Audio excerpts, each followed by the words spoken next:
BJP ರಾಷ್ಟ್ರೀಯ ಅಧ್ಯಕ್ಷರ ಆಯ್ಕೆ ತಡವೇಕೆ?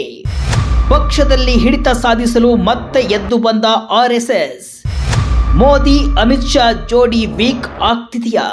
ವಿಜಯ ಕರ್ನಾಟಕ ವೆಬ್ ವೀಕ್ಷಕರಿಗೆ ನಮಸ್ಕಾರ. ನಾನು ಶಿವಮೂರ್ತಿ ಸೊರಬ. ಬಿಜೆಪಿ ಪಕ್ಷಕ್ಕೆ ಒಂಥರ ಶನಿ ಒಕ್ಕರಿಸಿದಂತೆ ಕಾಣಿಸ್ತಾ ಇದೆ. ಕರ್ನಾಟಕದಲ್ಲಿ ನೋಡಿದ್ರೆ ಬಿಜೆಪಿ 3 ಹೋಳಾಗಿದೆ.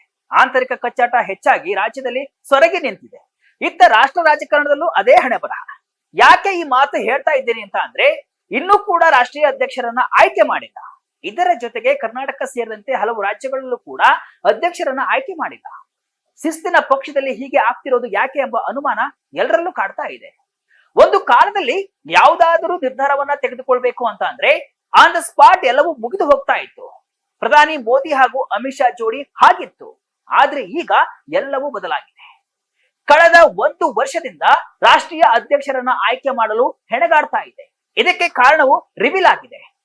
ಬಿಜೆಪಿ ಮತ್ತು ಆರ್ಎಸ್ಎಸ್ ನಡುವಿನ ಅಧಿಕಾರದ ಸಮೀಕರಣ ಸಂಪೂರ್ಣವಾಗಿ ತಲೆ ಕೆಳಗಾಗಿದ್ದು, ಈಗ ಆರ್ಎಸ್ಎಸ್ ತನ್ನ ಹಿಡಿತವನ್ನ ಮರಳಿ ಪಡೆಯಲು ಯತ್ನಿಸ್ತಾ ಇದೆ. ಹಾಗಾದ್ರೆ ಈ ಪರಿಸ್ಥಿತಿ ನಿರ್ಮಾಣವಾಗಲು ಕಾರಣವೇನು? ಅಧ್ಯಕ್ಷರ ಆಯ್ಕೆಯಲ್ಲಿ ಆರ್ಎಸ್ಎಸ್ ನಿಲುವು ಏನು? ಇಷ್ಟೊಂದು ಡಿಲೇ ಆಗ್ತಿರೋದು ಯಾಕೆ? ಸಂಪೂರ್ಣ ಮಾಹಿತಿಯನ್ನ ಹೇಳ್ತಾ ಹೋಗ್ತೇನೆ, ಕೇಳಿ. 2 ದೇಹ ಒಂದೇ ಆತ್ಮದಂತೆ ಇದ್ದ ಆರ್ಎಸ್ಎಸ್ ಹಾಗೂ ಬಿಜೆಪಿ ನಡುವೆ ವೈಮನಸ್ಸು ಇದ್ದಿದ್ದು ನಿಮಗೆಲ್ಲ ಗೊತ್ತೇ ಇದೆ. ಈ ತಿಕ್ಕಾಟ ಈಗಲೂ ಮುಂದುವರೆದಿದ್ದು, ಬಿಜೆಪಿಯಲ್ಲಿ ತನ್ನ ಹಿಡಿತ ಸಾಧಿಸಲು ಆರ್ಎಸ್ಎಸ್ ಮುಂದೆ ಬಂದಿದೆ. ಒಂದು ಕಾಲದಲ್ಲಿ ಮೋದಿ ಅಮಿತ್ ಶಾ ಜೋಡಿಯ ಮಾತೆ ಅಂತಿಮವಾಗಿತ್ತು. ಆದ್ರೆ 2024ರ ಲೋಕಸಭಾ ಚುನಾವಣೆಯ ಫಲಿತಾಂಶದ ನಂತರ ಎಲ್ಲವೂ ಬದಲಾದಂತೆ ಕಾಣ್ತಾ ಇದೆ. ವಿಶ್ವದ ಅತಿ ದೊಡ್ಡ ರಾಜಕೀಯ ಪಕ್ಷವಾದ ಬಿಜೆಪಿ ತನ್ನ ರಾಷ್ಟ್ರೀಯ ಅಧ್ಯಕ್ಷರನ್ನೇ ಆಯ್ಕೆ ಮಾಡಲು ಸಾಧ್ಯವಾಗದೆ ತಿಣುಕಾಡ್ತಾ ಇದೆ. ಇದು ಕೇವಲ ಒಂದು ಸಾಂಸ್ಥಿಕ ಬಿಕ್ಕಟ್ಟಲ್ಲ, ಬದಲಿಗೆ ಸಂಘ ಪರಿವಾರದೊಳಗೆ ನಡೆಯುತ್ತಿರುವ ಶಕ್ತಿ ಪ್ರದರ್ಶನದ ಸ್ಪಷ್ಟ ಸಂಕೇತವಾಗಿದೆ. ಈ ಕಥೆಯ ಕೇಂದ್ರ ಬಿಂದು ಇರುವುದು ಬಿಜೆಪಿ ರಾಷ್ಟ್ರೀಯ ಅಧ್ಯಕ್ಷರ ಚರ್ಚೆಯಲ್ಲಿ.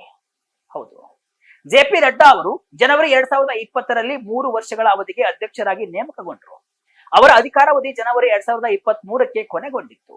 ಆದ್ರೆ ಆಗ ಅವರಿಗೆ ಜೂನ್ 2024ರವರೆಗೆ ವಿಸ್ತರಣೆ ಮಾಡಲಾಯಿತು. ಈಗ ಜೂನ್ 2024 ಮುಗಿದು 1 ವರ್ಷವೇ ಕಳೆದಿದೆ. ಜುಲೈ 2025 ಬಂದಾಯಿತು. ಆದ್ರೂ ನಡ್ಡಾ ಅವರೇ ಅಧ್ಯಕ್ಷರಾಗಿ ಮುಂದುವರೆದಿದ್ದಾರೆ. ಇದು ಸಾಮಾನ್ಯ ಸನ್ನಿವೇಶವಲ್ಲ. ಜಗತ್ತಿನ ಅತಿ ದೊಡ್ಡ ಅತ್ಯಂತ ಶಿಸ್ತಿನ ಪಕ್ಷವೆಂದು ಕರೆಸಿಕೊಳ್ಳುವ ಬಿಜೆಪಿ ತನ್ನ ಸಾರಥಿಯನ್ನ ಆಯ್ಕೆ ಮಾಡಲು ಯಾಕೆ ವಿಫಲವಾಯಿತು? ಇದಕ್ಕೆ ಉತ್ತರ ಆರ್ಎಸ್ಎಸ್ ಮತ್ತು ಬಿಜೆಪಿ ವರಿಷ್ಠರ ನಡುವಿನ ಒಮ್ಮತದ ಕೊರತೆ. ಮೋದಿ ಶಾ ಜೋಡಿಗೆ ಆಪ್ತರಾದ ಧರ್ಮೇಂದ್ರ ಪ್ರಧಾನ್, ಭೂಪೇಂದರ್ ಯಾದವ್, ಶಿವರಾಜ್ ಸಿಂಗ್ ಚೌಹಾಣ್, ಮನೋಹರ್ ಲಾಲ್ ಖಟ್ಟರ್ ಅವರಂತಹ ಘಟಾನುಘಟಿ ನಾಯಕರ ಹೆಸರುಗಳು ಅಧ್ಯಕ್ಷ ಸ್ಥಾನಕ್ಕೆ ಕೇಳಿ ಬಂದ್ರು. ಇದುವರೆಗೂ ಯಾರೊಬ್ಬರ ಹೆಸರು ಅಂತಿಮವಾಗಿಲ್ಲ. ಇದರ ಅರ್ಥ ಸ್ಪಷ್ಟ. ಕಳೆದ 11 ವರ್ಷಗಳಲ್ಲಿ ಮೊದಲ ಬಾರಿಗೆ ಸಂಘ ಪರಿವಾರವು ತನ್ನ ಹಿಡಿತವನ್ನ ಮತ್ತೆ ಸ್ಥಾಪಿಸಲು ಪ್ರಯತ್ನವನ್ನ ಪಡ್ತಾ ಇದೆ. ಮತ್ತು ಈ ಬಾರಿ ಅದು ತನ್ನ ಮಾತನ್ನ ಬಿಜೆಪಿಗರು ಕೇಳಿಸಿಕೊಳ್ಳುವಂತೆ ಮಾಡುವಲ್ಲಿ ಯಶಸ್ವಿ ಆಗ್ತಾ ಇದೆ. 2014ರಿಂದ ಪ್ರಧಾನಿ ಮೋದಿ ಯುಗ. ಆರ್ಎಸ್ಎಸ್ ಮರೆತಿದ್ದ ಬಿಜೆಪಿಗರು. 2014ರಲ್ಲಿ ನರೇಂದ್ರ ಮೋದಿ ಪ್ರಧಾನಿಯಾದಾಗ ಬಿಜೆಪಿ ತನ್ನ ಸ್ವಂತ ಬಲದ ಮೇಲೆ ಸ್ಪಷ್ಟ ಬಹುಮತವನ್ನ ಗಳಿಸಿತ್ತು. ಅದು ಭಾರತೀಯ ರಾಜಕಾರಣದಲ್ಲಿ ಹೊಸ ಶಕೆಯ ಆರಂಭವಾಗಿತ್ತು. ಅಂದಿನಿಂದ ಸರ್ಕಾರ ಮತ್ತು ಪಕ್ಷದಲ್ಲಿ ಮೋದಿ ಅಮಿತ್ ಶಾ ಜೋಡಿಯ ಮಾತೆ ವೇದವಾಕ್ಯವಾಯಿತು. 2019ರಲ್ಲಿ ಇನ್ನೂ ದೊಡ್ಡ ಬಹುಮತದೊಂದಿಗೆ ಬಿಜೆಪಿ ಮರಳಿ ಅಧಿಕಾರಕ್ಕೆ ಬಂದಾಗ ಪಕ್ಷದಲ್ಲಿ ಭಿನ್ನಮತಕ್ಕೆ ಯಾವುದೇ ಅವಕಾಶ ಇರಲಿಲ್ಲ. ಮೋದಿ ಶಾ ಜೋಡಿ ತಮ್ಮ ಇಚ್ಛೆಯಂತೆ ಸಿಎಂಗಳನ್ನ ಬದಲಾಯಿಸ್ತಾ ಇದ್ರು. ಆರ್ಎಸ್ಎಸ್ಗೆ ಹತ್ತಿರವಾಗಿದ್ದ ಅಥವಾ ವಾಜಪೇಯಿ ಯುಗದ ಹಿರಿಯ ನಾಯಕರನ್ನ ಮೂಲಗುಂಪು ಮಾಡಿ ಮೊದಲ ಬಾರಿಗೆ ಶಾಸಕರಾದವರನ್ನ ಮಂತ್ರಿಮಂಡಲಕ್ಕೆ ತಂದ್ರು. ಈ ನಿರ್ಧಾರಗಳನ್ನ ಪ್ರಶ್ನಿಸುವ ಧೈರ್ಯ ಯಾರಿಗೂ ಇರಲಿಲ್ಲ.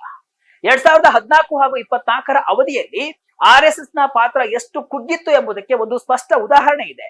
ಪ್ರಧಾನಿಯಾದ ನಂತರ ನರೇಂದ್ರ ಮೋದಿ ಅವರು ಒಂದು ಬಾರಿಯೂ ನಾಗ್ಪುರದಲ್ಲಿರುವ ಆರ್ಎಸ್ಎಸ್ ಕೇಂದ್ರ ಕಚೇರಿಗೆ ಭೇಟಿ ನೀಡಿರಲಿಲ್ಲ. ಇದು ಸಂಘಕ್ಕೆ ಮತ್ತು ಪಕ್ಷದ ಕಾರ್ಯಕರ್ತರಿಗೆ ಸ್ಪಷ್ಟ ಸಂದೇಶವನ್ನ ರವಾನಿಸಿತ್ತು. ಸರ್ಕಾರ ಮತ್ತು ಪಕ್ಷವನ್ನ ಮುನ್ನಡೆಸಲು ತಮಗೆ ಯಾರ ಮಾರ್ಗದರ್ಶನವೂ ಅಗತ್ಯವಿಲ್ಲ ಎಂಬ ಸಂದೇಶವನ್ನ ಮೋದಿ ರವಾನಿಸಿದ್ರು. 2024ರಿಂದ ಚಿತ್ರಣವೇ ಬದಲು.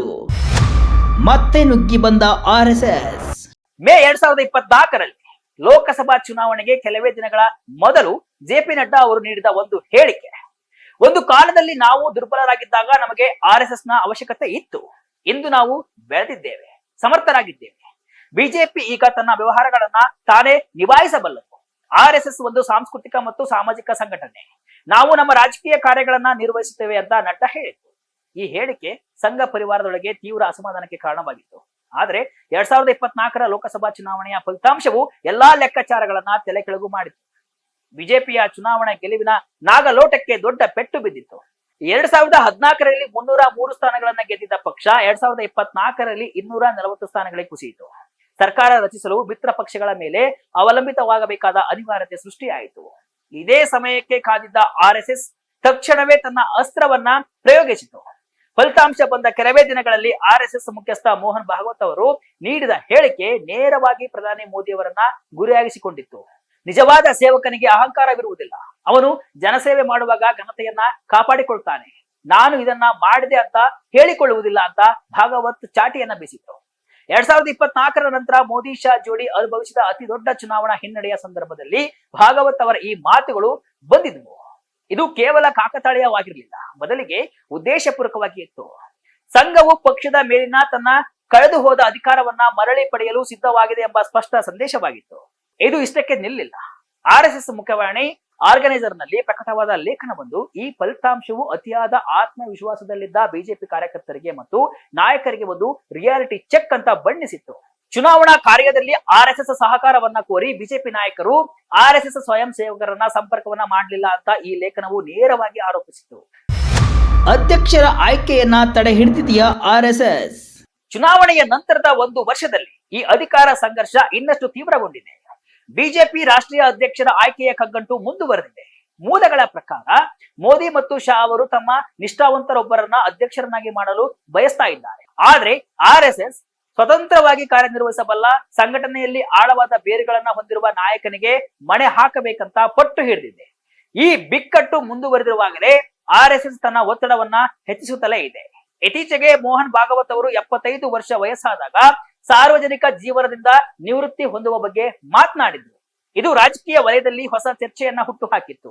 ಯಾಕಂದ್ರೆ ಭಾಗವತ್ ಅವರಂತೆ ಪ್ರಧಾನಿ ಮೋದಿ ಕೂಡ ಇದೇ ವರ್ಷ ಸೆಪ್ಟೆಂಬರ್ನಲ್ಲಿ 75ನೇ ವಯಸ್ಸಿಗೆ ಕಾಲಿಡಲಿದ್ದಾರೆ. ಇದು ಮೋದಿಯವರಿಗೆ ಪರೋಕ್ಷ ಸಂದೇಶವೇ ಎಂಬ ಗುಸುಗುಸು ಶುರುವಾಯಿತು.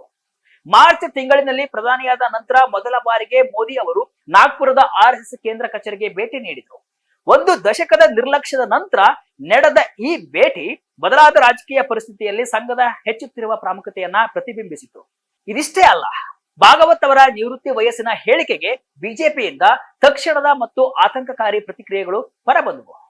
ಸಂಸದ ನಿಶಿಕಾಂತ್ ದುಬೆ ಅವರು, ಮೋದಿ ಅವರು ಇನ್ನೂ 15-20 ವರ್ಷಗಳ ಕಾಲ ದೇಶವನ್ನ ಮುನ್ನಡೆಸುವುದನ್ನ ನಾನು ನೋಡಬಲ್ಲೆ. ಮೋದಿ ನಾಯಕರಾಗದೇ ಇದ್ದಿದ್ರೆ ಬಿಜೆಪಿ 150 ಸ್ಥಾನಗಳನ್ನು ಸಹ ಗೆಲ್ಲುವುದಿಲ್ಲ. ಬಿಜೆಪಿಗೆ ಮೋದಿ ಬೇಕಾಗಿಲ್ಲ, ಮೋದಿಗೆ ಬಿಜೆಪಿ ಬೇಕಾಗಿದೆ ಅಂತ ಹೇಳಿದ್ರು.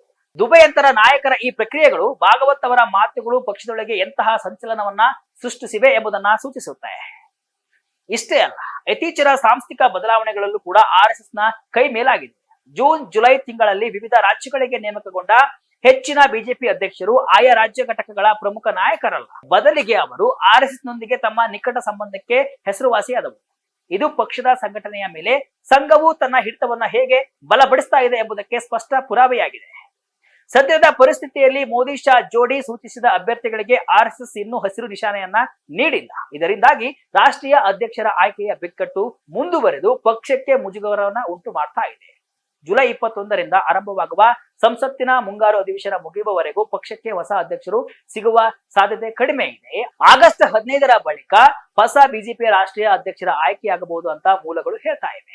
ಒಟ್ಟಾರೆಯಾಗಿ 1 ವರ್ಷದ ಹಿಂದೆ ಬಿಜೆಪಿ ತನ್ನ ವ್ಯವಹಾರಗಳನ್ನ ತಾನೇ ನಿಭಾಯಿಸಬಲ್ಲದು ಅಂತ JP ನಡ್ಡಾ ಅವರು ನೀಡಿದ ಹೇಳಿಕೆ ಇಂದು ಕೇಸರಿ ಪಕ್ಷಕ್ಕೆ ತಿರುಗುಬಾಣವಾಗಿದೆ. 2024ರ ಚುನಾವಣಾ ಫಲಿತಾಂಶವು ಬಿಜೆಪಿ ಮತ್ತು RSS ನಡುವಿನ ಸೂಕ್ಷ್ಮ ಅಧಿಕಾರ ಸಮತೋಲನವನ್ನ ಬುಡಮೇಲು ಮಾಡಿದೆ. RSS ನ ಒಪ್ಪಿಗೆ ಇಲ್ಲದೆ ಅಧ್ಯಕ್ಷರನ್ನ ಆಯ್ಕೆ ಮಾಡಲು ಸಾಧ್ಯವಾಗದ ಸ್ಥಿತಿಯಲ್ಲಿರುವ ಬಿಜೆಪಿ ಸದ್ಯಕ್ಕೆ ಮುಜುಗರವನ್ನ ಅನುಭವಿಸ್ತಾ ಇದೆ. ಈ ಅಧಿಕಾರದ ಸಮೀಕರಣ ಮುಂದಿನ ದಿನಗಳಲ್ಲಿ ಯಾವ ತಿರುವು ಪಡೆಯಲಿದೆ ಎಂಬುದನ್ನ ಕಾದು ನೋಡಬೇಕಿದೆ. ಇದಿಷ್ಟು ಇವತ್ತಿನ ವಿಶೇಷ. ಇದೇ ರೀತಿಯ ಹಲವು ವಿಶ್ಲೇಷಣೆ ಮಾಹಿತಿ ಅಷ್ಟೇ ಅಲ್ಲ, ಮನರಂಜನೆಯ ವಿಡಿಯೋಗಳಿಗಾಗಿ ವಿಜಯ ಕರ್ನಾಟಕ ವೆಬ್ಸೈಟ್, ಫೇಸ್ಬುಕ್ ಹಾಗೂ ಯೂಟ್ಯೂಬ್ ಪೇಜ್ ಅನ್ನು ಫಾಲೋ ಮಾಡಿ. ಧನ್ಯವಾದಗಳು.